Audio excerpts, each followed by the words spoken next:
په افغانستان کې د ملګرو ملتونو له ماشومانو د ملاتړ صندوق یا یونیسف وایي د روان زېږدیز کال په لومړیو دریو میاشتو کې د اسیا پراختیایي بانک په ملاتړ د افغانستان په 9 ولایتونو کې 615 روغتیایي مرکزونه جوړ کړي دي. یونیسف پر ټویټر زیاته کړې څه باندې 15 میلیونه کسان د دې روغتیایي مرکزونو له خدمتونو برخمن شوي دي.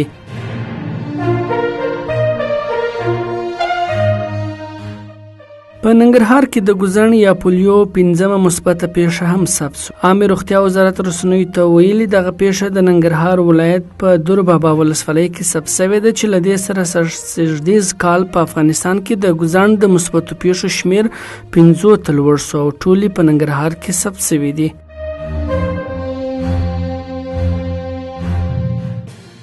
د لوړو زده کړو سرپرست وزیر د افغانستان لپاره د جاپان له ځانګړي استازي او سفیر سره کتلي دي.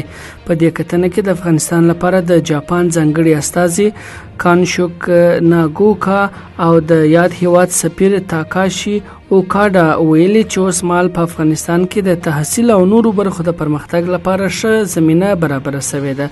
نوموړي ویلي په تحصیلي برخه کې له افغانستان سره د مرستې ژمنه هم کوي. د کابل د بیلابیلو سیمو اوسیدونکي وایي د پاکو اوبو له جدي کمښت سره مخ دي او له همدې امله اړ دي چې د معدني اوبو له شرکتونو اوبه وپېري. د کابل ښار د ځینو سیمو اوسیدونکي وایي چې څو ځلې یې د خپلې ستونزې د حل لپاره د کابل د اوبو رسونې شرکت ته ورغلي دي خو تر اوسه دا ستونزه نه ده حل شوې.